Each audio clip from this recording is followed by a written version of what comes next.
جی ساتھیوں، میری اس آواز کو سننے والے پردہ نشین خواتین، میری ماؤں اور میری بہنوں، السلام علیکم ورحمۃ اللہ وبرکاتہ۔ اس کا معنی اللہ سبحانہ و تعالیٰ کی سلامتی، اس کی رحمتیں اور اس کی برکتیں آپ سبھی پر نازل ہو۔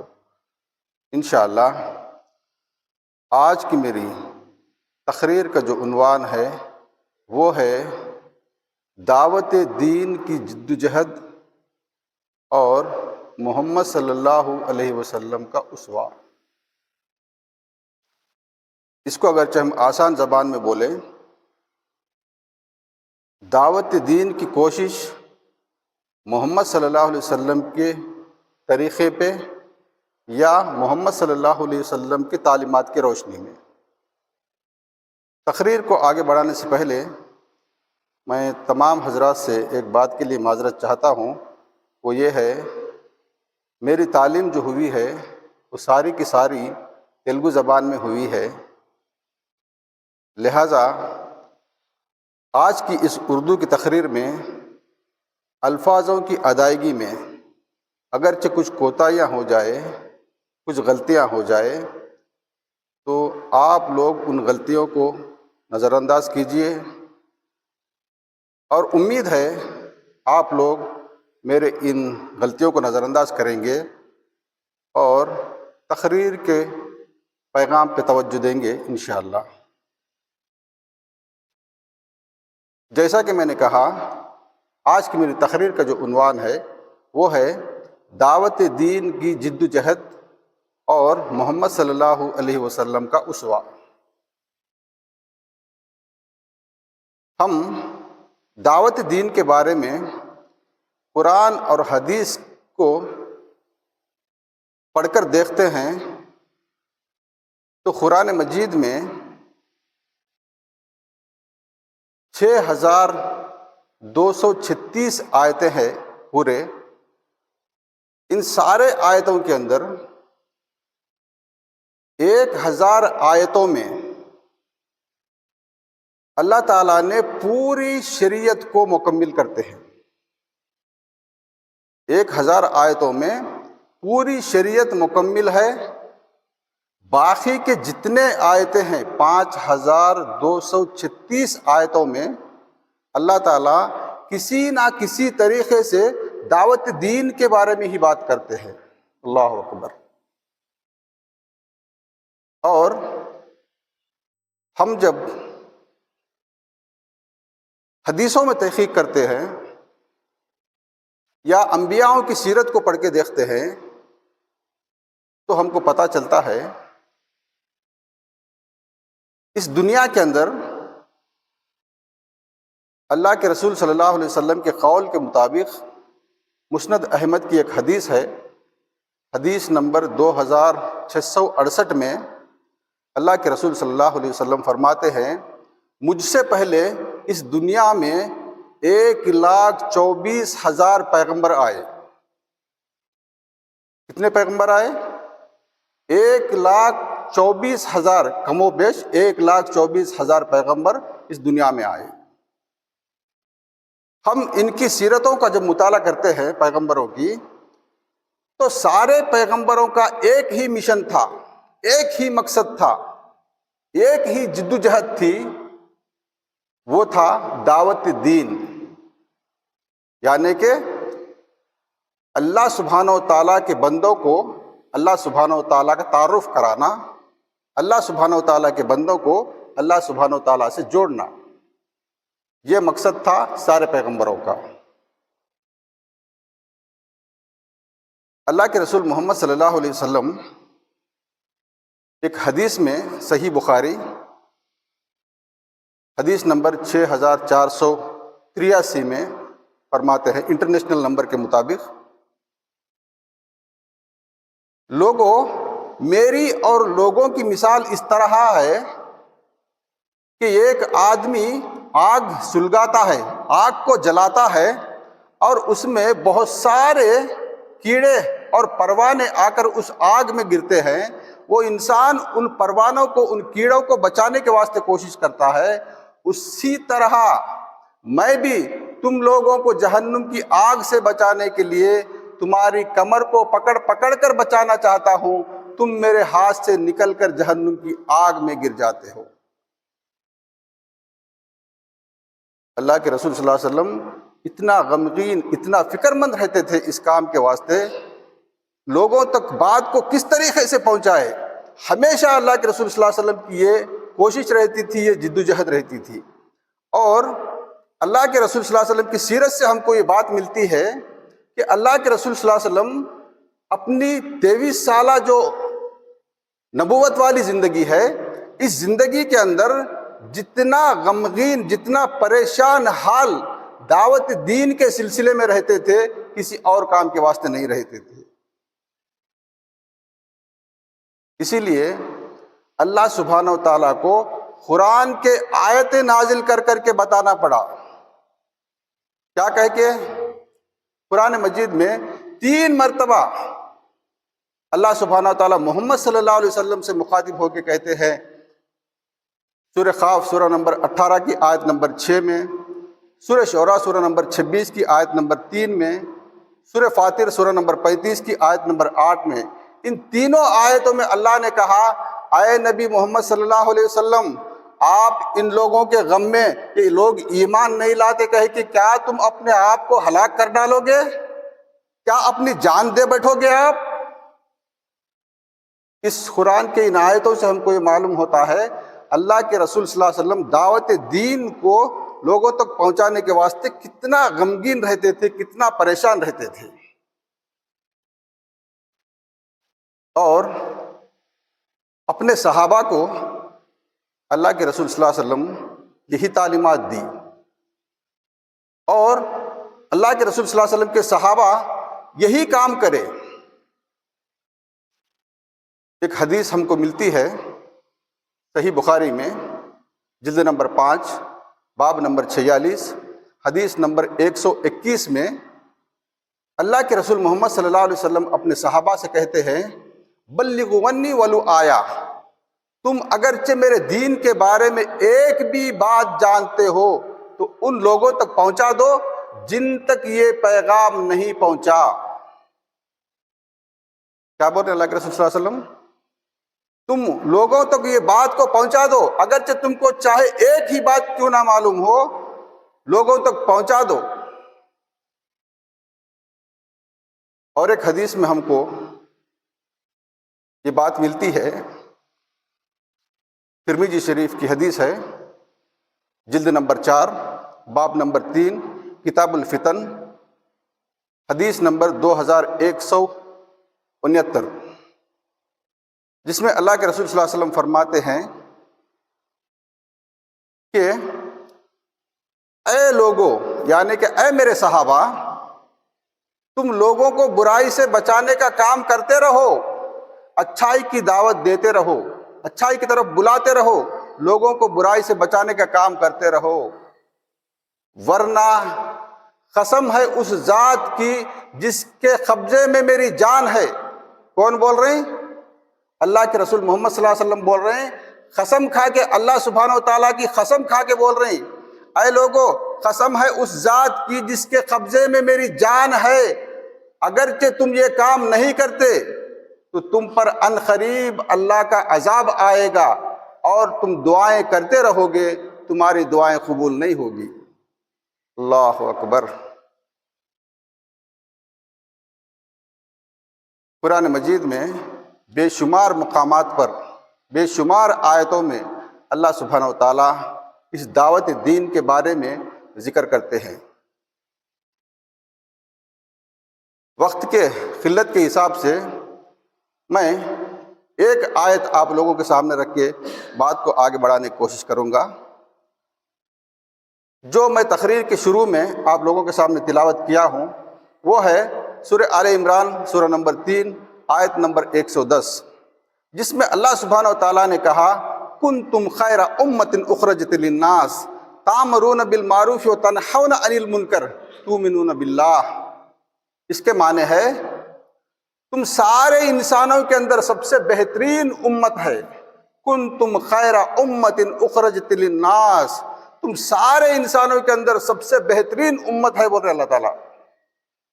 کیوں؟ اسی آیت میں اس کا جواب آگے اللہ سبحانہ و تعالیٰ آگے دیتے ہیں، کیوں تم خیر امت ہے، سب سے بہترین کیوں ہے، کیوں اللہ سبحانہ و تعالیٰ تم کو یہ لقب دے رہا ہے؟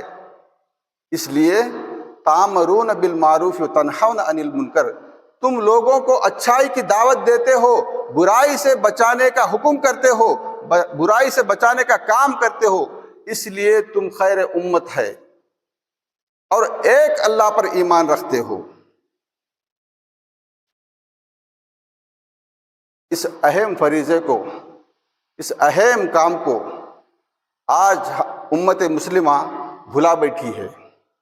ہمارے ذہنوں میں تک یہ بات نہیں ہے، ہم دعوت کا کام کرنا ہے، لوگوں کو دین کی دعوت دینا ہے، یہ ہمارے تصورات میں بھی نہیں ہے آج۔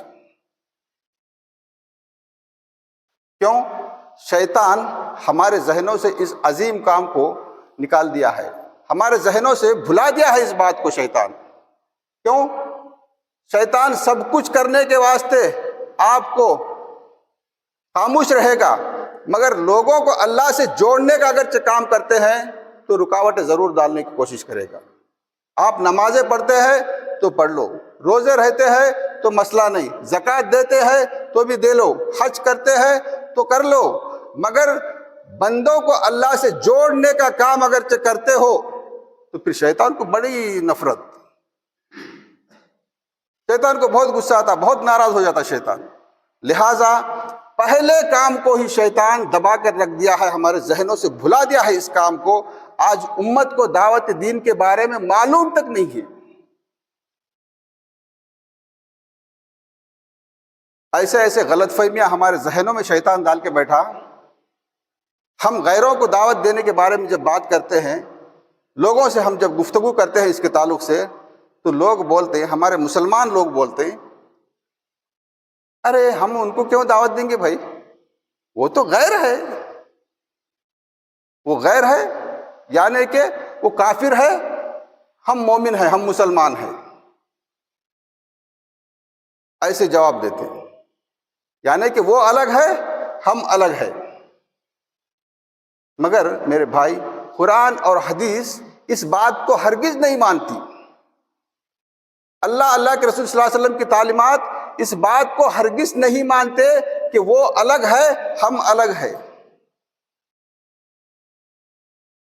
قرآن مجید میں اللہ سبحانہ و تعالیٰ سورہ نساء سورہ نمبر 4 کی آیت نمبر 1 میں فرماتے ہیں، یا ایھا الناس اتقوا ربکم الذی خلقکم من نفس واحدہ وخلق منها زوجہا وبث منہما رجالا کثیرا ونساء۔ اس کے معنی ہے، اللہ سبحانہ تعالیٰ فرماتے ہیں، اے انسانوں، ہم نے تم سب کو ایک ہی جان سے بنایا۔ ایک ہی جان سے بول رہے اللہ تعالیٰ، نہ کوئی ہندو، نہ کوئی مسلمان، نہ کوئی سکھ، نہ کوئی عیسائی، کوئی نہیں، سارے انسان ایک ہی جان سے بنائے گئے سب سے پہلے۔ اللہ تعالیٰ پھر آگے فرماتے ہیں، اسی جان سے اس کا جوڑا بنایا، یعنی کہ آدم علیہ السلام اور حوا علیہ السلام۔ پھر آگے فرماتے اللہ تعالیٰ، اسی جوڑے سے ہم نے سارے انسانوں کو زمین پر پھیلا دیے۔ تو سارے انسان جب ہمارے ماں اور باپ ایک ہے، آدم علیہ السلام اور حوا علیہ السلام کی ہم سب نسل ہے، ان کی اولاد ہے، تو وہ الگ، ہم الگ کیسے ہو سکتے ہیں؟ وہ تو ہمارے خونی رشتے کے بھائی ہے۔ ہمارے دماغوں میں شیطان ڈال دیا الگ بات ہے، نہیں ہوتے بول کے، مگر وہ ہمارے خونی رشتے کے بھائی ہے، وہ ہمارے سگے بھائی ہے آدم علیہ السلام اور حوا علیہ السلام کی اولاد ہونے کے مطابق۔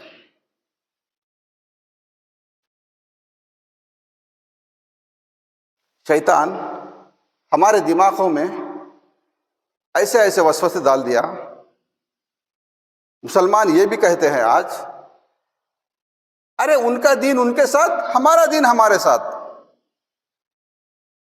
لوگ یہ سمجھتے ہیں جیسا ہندوؤں کے واسطے ہندوؤں کا مذہب ہے، عیسائیوں کے واسطے عیسائیوں کا مذہب ہے، سکھوں کے واسطے سکھوں کا مذہب ہے، بدھسٹوں کے واسطے بدھسٹوں کا مذہب ہے، جینوں کے واسطے جینوں کا مذہب ہے، اسی طریقے سے مسلمانوں کا ایک مذہب ہے جو مسلمانوں کا مذہب ہے، یہ سمجھتے لوگ۔ اور یہ مذہب، یہ دین اسلام جو ہے، یہ صرف اور صرف مسلمانوں کے ہی واسطے ہے، مسلمان یہ سمجھ کر بیٹھے ہیں۔ یہ غلط فہمی ہے میرے بھائیوں۔ یہ دین اسلام صرف اور صرف مسلمانوں کے واسطے آیا ہوا دین نہیں ہے، یہ دین سارے انسانوں کے واسطے آیا ہے۔ ساری کائنات میں جہاں جہاں پر انسان بستے ہیں، ان سارے انسانوں کے واسطے یہ دین آیا ہے۔ مگر ہم سمجھتے ہیں اللہ بولے تو مسلمانوں کا رب، غیر مسلمان بھی سمجھتے ہیں، مسلمان بھی سمجھتے ہیں۔ قرآن بولے تو مسلمان بھی سمجھتے ہیں مسلمانوں کی کتاب ہے، غیر مسلمان بھی سمجھتے ہیں قرآن مسلمانوں کی کتاب ہے۔ محمد صلی اللہ علیہ وسلم کے بارے میں بھی یہی غلط فہمی ہے کہ محمد صلی اللہ علیہ وسلم صرف مسلمانوں کے پیغمبر ہے، غیر مسلمان بھی سمجھتے ہیں اور مسلمان بھی سمجھتے ہیں۔ مگر ہم قرآن اور حدیث کی تعلیمات کو اگرچہ دیکھیں گے، یہ سارے کے سارے باتیں بے بنیاد ہے، یہ غلط فہمی ہے۔ حقیقت یہی ہے، اللہ سبحانہ و تعالیٰ سب کا ہے، قرآن سب کے واسطے ہے، محمد صلی اللہ علیہ وسلم سب کے واسطے ہے۔ ہم قرآن مجید کا جب مطالعہ کرتے ہیں، قرآن کی پہلی آیت سورہ فاتحہ سورہ نمبر 1 آیت نمبر 1، الحمدللہ رب العالمین، کیا ہے اس کے معنی؟ تمام تعریفیں اس رب کے واسطے لائق و زیبا ہے، اس اللہ کے واسطے لائق و زیبا ہے جو سارے عالموں کا رب ہے۔ سارے مسلمانوں کا رب نہیں بول رہا اللہ تعالیٰ، یہاں پہ سارے عالموں کا رب ہے بول رہے ہیں۔ ہم اگرچہ قرآن مجید کے آخری حصے کو اگر پڑھ کے دیکھیں گے، سورۃ الناس سورہ نمبر 114 آیت نمبر 1 سے 3 تک، اس میں اللہ سبحانہ وتعالیٰ پھر فرماتے ہیں قل اعوذ برب الناس ملک الناس الہ الناس، کیا ہے اس کے معنی؟ کہو میں سارے انسانوں کا رب ہوں، سارے انسانوں کا مالک ہوں، سارے انسانوں کا الہ ہوں، معبود ہوں۔ واضح ہو گیا، اللہ سبحانہ وتعالیٰ جو ہے وہ صرف مسلمانوں کے واسطے نہیں ہے، مسلمانوں کا رب نہیں ہے، ساری کائناتوں کا رب ہے، سارے انسانوں کا رب ہے، ساری خلقت کا رب ہے۔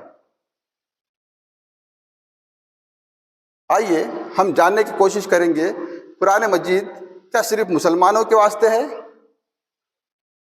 قرآن مجید میں اللہ سبحانہ وتعالیٰ فرماتے ہیں سورہ بقرہ سورہ نمبر 2 آیت نمبر 185 میں، شہر رمضان الذی انزل فیہ القرآن ھدی للناس بینات من الہدی والفرقان۔ اس کے معنی ہے رمضان وہ مہینہ ہے جس میں نازل کیا گیا قرآن ھدی للناس، سارے انسانوں کی ہدایت کے واسطے۔ یہاں پر یہ نہیں کہا گیا کہ سارے مسلمانوں کے واسطے، بلکہ سارے انسانوں کے واسطے کہا گیا ہے۔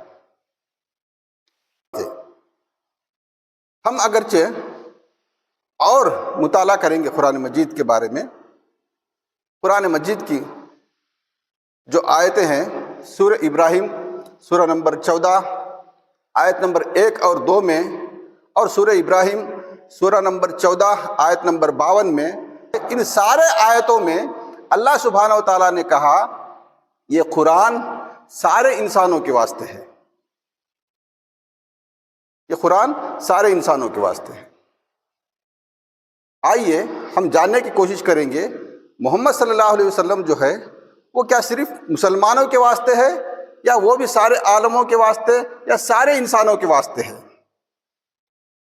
قرآن مجید کا ہم جب مطالعہ کر کے دیکھتے ہیں تو قرآن مجید میں اللہ سبحانہ وتعالیٰ فرماتے ہیں سورہ انبیاء سورہ نمبر 21 آیت نمبر 107 میں، وما ارسلناک الا رحمتا للعالمین۔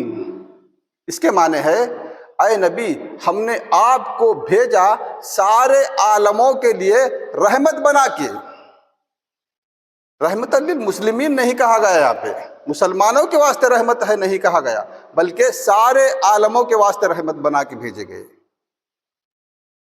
ہم جب پڑھتے ہیں قرآن مجید محمد صلی اللہ علیہ وسلم کے بارے میں تو پھر سے اللہ سبحانہ و تعالیٰ فرماتے ہیں سورہ سبا سورہ نمبر 34 آیت نمبر 28 میں، وما ارسلناک الا کافۃ للناس بشیرا و نذیرا ولکن اکثر الناس لا یعلمون۔ اس کے معنی ہے ہم نے محمد صلی اللہ علیہ وسلم کو بھیجا سارے انسانوں کے لیے ڈرانے اور خوشخبری دینے والا بنا کے، ولیکن اکثر الناس لا یعلمون، لیکن اکثر لوگ اس بات کو نہیں جانتے۔ اللہ تعالیٰ کیا بول رہے ہیں؟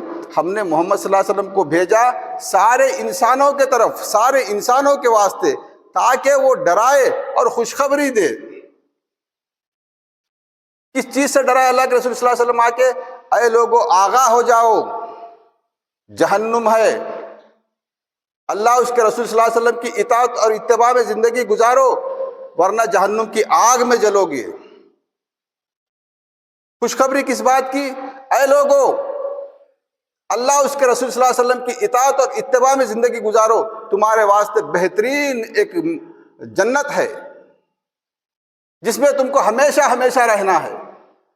یہی ڈرانا اور خوشخبری دینا اللہ کے رسول صلی اللہ علیہ وسلم آ کے اپنی 23 سال کی زندگی میں کرے ہیں۔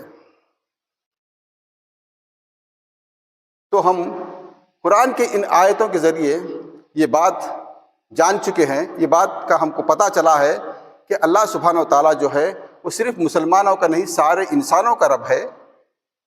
قرآن مجید جو ہے وہ صرف مسلمانوں کی نہیں بلکہ سارے انسانوں کے واسطے ہے۔ محمد صلی اللہ علیہ وسلم جو ہے وہ صرف مسلمانوں کے واسطے نہیں، وہ سارے انسانوں کے واسطے ہے۔ یہ بات قرآن کے آیتوں کے ذریعے ہم کو معلوم ہوتا ہے۔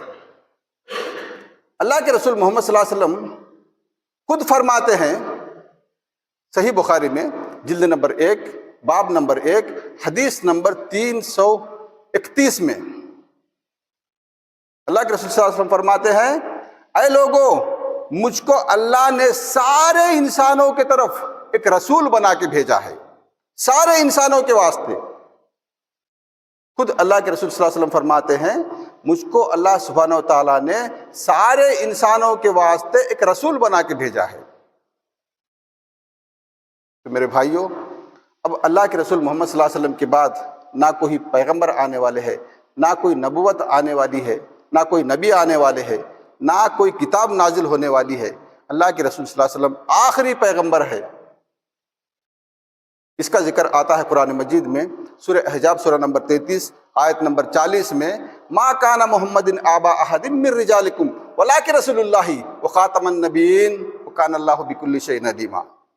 اس کے معنی ہے محمد صلی اللہ علیہ وسلم تم مردوں میں سے کسی کے بھی والد نہیں ہے، وہ خاتم النبی اللہ کے رسول ہے اور نبیوں کے خاتمے پر ہے۔ یعنی کہ نبوت کا دروازہ محمد صلی اللہ علیہ وسلم کے بعد اب بند ہو چکا ہے۔ اب یہ جو ذمہ داری ہے دعوت دین کی، وہ میرے اوپر اور آپ کے اوپر ہے، ہمارے اوپر فرض ہے، ہماری ذمہ داری ہے۔ اللہ کے رسول محمد صلی اللہ علیہ وسلم فرماتے ہیں صحیح بخاری کے اندر جلد نمبر 6 باب نمبر 52 کے اندر حدیث نمبر 165 میں، عرفہ کے میدان کا وہاں پر واقعہ ہے اس حدیثوں میں، اور اس کا ذکر ریپیٹ کیا گیا ہے پھر سے۔ الرحیق المختوم جو اللہ کے رسول صلی اللہ علیہ وسلم کی سیرت کی کتاب ہے، جو ساری دنیا میں مشہور کتاب ہے، الرحیق المختوم، اس کے صفحہ نمبر 806 اور 807 میں ایک لمبی بات ہے، وہ یہ ہے اللہ کے رسول صلی اللہ علیہ وسلم حجۃ الوداع کے موقع پر کم و بیش 1,24,000 صحابہ کو اکٹھا ایک میدان میں جمع کرتے ہیں۔ بعض روایتوں کے مطابق 1,44,000 صحابہ کو ایک میدان میں ٹھہرا کرتے ہیں، جمع کرتے ہیں، اور ان سے مخاطب ہو کے ایک تقریر کرتے ہیں۔ اس تقریر کے آخری حصے میں اپنے صحابہ سے پوچھتے ہیں، اے میرے صحابہ، کیا میں نے اللہ کے دین کو تم تک مکمل طریقے سے پہنچایا یا نہیں پہنچایا؟ پورے کے پورے صحابہ ایک آواز میں کہتے ہیں، بے شک یا رسول اللہ صلی اللہ علیہ وسلم، آپ نے ہم تک دین کو مکمل طریقے سے پہنچایا۔ 3 مرتبہ پوچھتے ہیں اللہ کے رسول صلی اللہ علیہ وسلم، اپنے سیدھے ہاتھ کی طرف اشارہ کر کے ادھر کے لوگوں سے پوچھتے ہیں، پورے لوگوں کا جواب آتا ہے۔ پھر سامنے والوں سے پوچھتے ہیں، پورے لوگوں کا جواب آتا ہے، پھر تیسرے ادھر کے لوگوں سے پوچھتے ہیں، تیسری بار ادھر کے لوگوں سے جواب آتا ہے۔ جب سارے لوگوں سے جواب لیتے ہیں تو اللہ کے رسول صلی اللہ علیہ وسلم اپنی شہادت کی انگلی آسمان کی طرف اٹھا کے کہتے ہیں، اے اللہ تو گواہ رہنا۔ کیا بول رہے اللہ کے رسول صلی اللہ علیہ وسلم؟ اے اللہ تو گواہ رہنا، جو دین تو نے مجھ پر نازل کیا تھا اس کو مکمل طریقے سے میں نے لوگوں میں پہنچا دیا۔ اب اصل بات اس حدیث کے آخری حصے میں آتی، وہ یہ ہے، الرحیق المختوم میں بھی صحیح بخاری میں بھی دونوں بھی جگہ یہ بات ہے، اللہ کے رسول صلی اللہ علیہ وسلم اپنے صحابہ سے کہتے ہیں، اے میرے صحابہ، میں نے دین کو تم تک مکمل طریقے سے پہنچا دیا، اب یہ ذمہ داری تم پر ہے۔ کیا بول رہے اللہ کے رسول صلی اللہ علیہ وسلم؟ اب یہ تم پر ذمہ داری ہے، جو دین میں نے اللہ کی طرف سے تم تک پہنچا دیا ہے اس دین کو ان لوگوں تک پہنچانا جن کو یہ دین کے بارے میں معلوم نہیں ہے، وہ تمہاری ذمہ داری ہے۔ اب نبوت کا دروازہ بند ہو چکا ہے، نبی صلی اللہ علیہ وسلم جو کام کرے تھے، جو دعوت دین کا کام اللہ کے رسول صلی اللہ علیہ وسلم کرے تھے، وہ کام آج مسلمانوں کے کاندھوں پر اللہ کے رسول صلی اللہ علیہ وسلم رکھے گئے ہیں۔ یہ ہمارے اوپر ذمہ داری ہے۔ ہم لوگ خالی تزویات میں، ذکر و اذکار میں بڑے خوش ہیں، مگر اللہ کے رسول صلی اللہ علیہ وسلم کا جو اصل مشن ہے، جو اصل مقصد تھا اللہ کے رسول صلی اللہ علیہ وسلم کا، اس کو آج امت بلا بیٹھی ہے۔ ہمارے تصورات میں تک یہ بات نہیں ہے۔ اللہ سبحانہ و تعالی ہم سب کو دعوت دین کی توفیق دے، کہے ہوئے باتوں پر مجھے اور سبھی سامعین اور ناظرین کو عمل کرنے کی توفیق دے۔ میرے بات کرنے میں اگر کچھ مجھ سے غلطیاں ہو گئی تو اللہ سبحانہ و تعالیٰ ان غلطیوں کو معاف فرمائے۔ ربنا تقبل منا انک انت السمیع العلیم وتب علینا انت التواب الرحیم برحمتک یا ارحم الراحمین۔ الحمد للہ رب العالمین۔ السلام علیکم ورحمۃ اللہ وبرکاتہ۔